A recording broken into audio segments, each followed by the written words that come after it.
یزید نے امام علی مقام امام حسین پاک آپ کی بیعت لینے کے لیے مدینے کے گورنر ولید کو خط لکھا۔ جب ولید نے امام علی مقام امام حسین پاک آپ کو وہ خط پڑھ کر سنایا تو امام علی مقام امام حسین پاک نے ولید کا وہ خط سننے کے بعد ارشاد فرمایا کہ ولید، میں یزید کی بیعت نہیں کر سکتا۔ اس نے عرض کی حضور اس کی کیا وجہ ہے؟ تو امام علی مقام امام حسین پاک آپ نے فرمایا کہ یزید بن معاویہ یہ ایسا بندہ ہے جو اللہ تعالیٰ کا نافرمان ہے، شراب کا عادی ہے، ظالم ہے، قاتل ہے۔ ہم جیسے پاک لوگوں کو یہ بات پھبتی ہی نہیں ہے کہ اس جیسے دین کے باغی کی بیعت کر لیں۔ بھلا وہ حسین جن کی رگوں میں خون محمدی صلی اللہ علیہ وسلم تھا، وہ حسین جن کے بازوؤں میں علی کی قوت تھی، وہ حسین جن کے خون میں سیدہ خاتون جنت کا پاک دودھ تھا، وہ حسین جن کے دل میں عشق الہی کا دریا موجزن تھا، وہ حسین جن کے سینے میں دین مصطفیٰ کی تڑپ تھی، وہ حسین جن کی نگاہوں میں جلوہ حسن یار تھا، وہ کس طرح برداشت کر لیتے کہ کوئی انسان اسلام کے نام پر حکومت لے اور پھر اسلام ہی کی حدود کو توڑ دے؟ سیدہ کے لال نے یزید کی بیعت سے انکار کر دیا اور فرمایا کہ ایک باطل پرست انسان کی بیعت شجر دین اسلام کی جڑوں پر کلہاڑے مارنے کے مترادف ہے۔ آج حسین مدینہ چھوڑ سکتا ہے، حسین مکہ چھوڑ سکتا ہے، حسین کربلا کے تپتے میدان میں ڈیرے لگا سکتا ہے، حسین اپنا پانی بند کروا سکتا ہے، حسین اپنے بچے بیٹے بھانجے شہید کروا سکتا ہے، حسین خود بھی نیزے کی نوک پر چڑھ کر قرآن سنا سکتا ہے، مگر یزید کی بیعت نہیں کر سکتا۔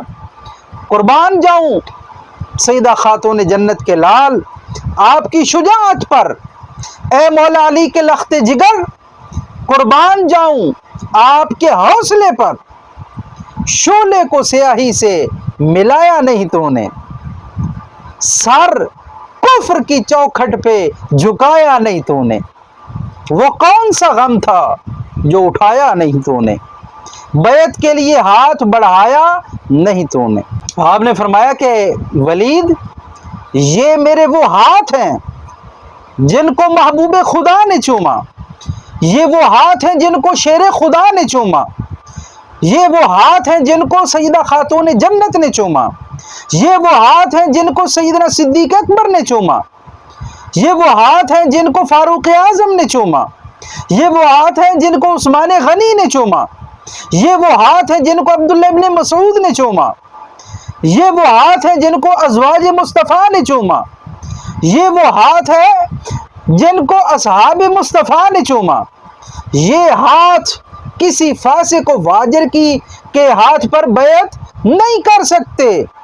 دل ہمارا جذبہ غیرت کو کھو سکتا نہیں، ہم کسی کے سامنے جھک جائیں ہو سکتا نہیں۔ راہ خودداری سے مر کر بھی بھٹک سکتے نہیں، ٹوٹ تو سکتے ہیں ہم لیکن لچک سکتے نہیں۔ یہ ہاتھ کسی شرابی کے ہاتھ میں چلے جائیں نہیں، ایسا نہیں ہو سکتا۔ ولید نے عرض کی کہ اے عزت مآب امام حسین پاک، آپ میرے ساتھ تعاون فرمائیں۔ آپ نے فرمایا کہ وَتَعَاوَنُوا عَلَى الْبِرِّ وَالتَّقْوَىٰ وَلَا تَعَاوَنُوا عَلَى الْإِثْمِ وَالْعُدْوَانِ۔ اللہ کا فرمان ہے اے ایمان والو، اچھے کاموں میں، نیکی کے کاموں میں ایک دوسرے سے تعاون کرو، اور گناہ اور زیادتی کے کاموں میں ایک دوسرے سے تعاون ہرگز نہ کرو۔ اے ولید، آج یزید نیک ہوتا، یزید تہجد گزار ہوتا، یزید قرآن کا قاری ہوتا، یزید کردار کا غازی ہوتا، یزید میرے نانا کا غلام ہوتا، یزید شرم و حیا کا پیکر ہوتا، یزید عزتوں کا رکھوالا ہوتا، تو میں تیرے ساتھ تعاون کرتا اور میں یزید کی بیعت ضرور کر لیتا۔ مگر یزید شرابی ہے، میں بیعت کیوں کروں؟ یزید زانی ہے، میں بیعت کیوں کروں؟ یزید کتوں کا شکاری ہے، میں بیعت کیوں کروں؟ یزید دین کا باغی ہے، میں بیعت کیوں کروں؟ یزید حلال کو حرام سمجھتا ہے، میں بیعت کیوں کروں؟ اور حرام کو حلال سمجھتا ہے، میں بیعت کیوں کروں؟ وہ بے نمازی ہے، میں کس لیے بیعت کروں؟ یزید کا خط سن کر ہاشمی خون ابل پڑا، چہرے اقدس پر جلالت رقص کرنے لگی۔ پھر ساتھ ہی نان مصطفیٰ آقا دو جہاں سرکار دو عالم صلی اللہ علیہ وسلم آپ کی دی ہوئی شہادت کی وہ خبریں وہ یاد آ گئی۔ کربلا کا خونی منظر بھی آنکھوں کے سامنے آ گیا۔ سیدہ خاتون جنت کے لخت جگر نے فرمایا، میں نواسہ رسول اور یزید کی بیعت، میں علی کا جایا اور شریعت کے باغی کی بیعت، میں جگر گوشہ بطول اور دین کے دشمن کی بیعت نہیں، یہ کبھی نہیں ہو سکتا۔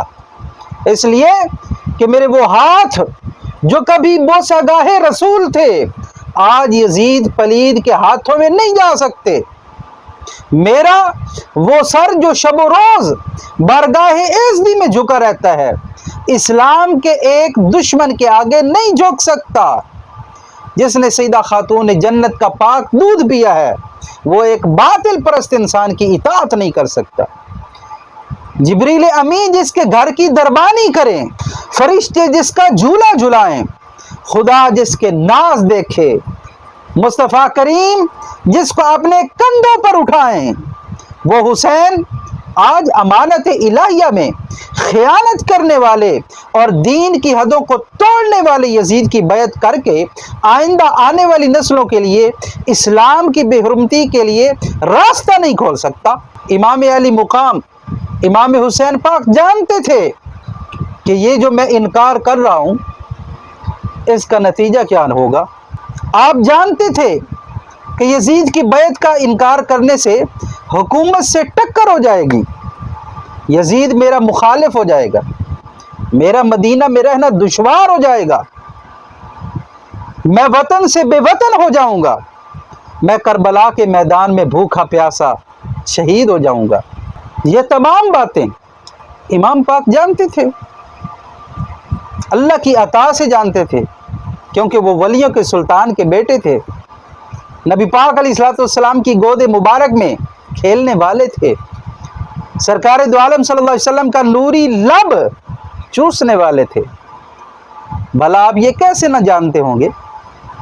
امام علی مقام نے اتنے دکھ، اتنی تکالیف، اتنے صدمے برداشت کیے مگر آقا حسین نے تقیہ نہیں کیا، صرف اور صرف دین اسلام کی آبیاری اور اللہ رسول کریم صلی اللہ علیہ وسلم کی رضا کی خاطر، کیونکہ آپ کو یقین تھا یہ بازی عشق کی بازی ہے، جب چاہو لگا دو جی چاہے، گر جیت گئے تو کیا کہنے، ہارے بھی تو بازی مات نہیں، جس دھج سے کوئی مقتل میں گیا وہ شان سلامت رہتی ہے، یہ جان تو آنی جانی ہے اس جا کی تو کوئی بات نہیں۔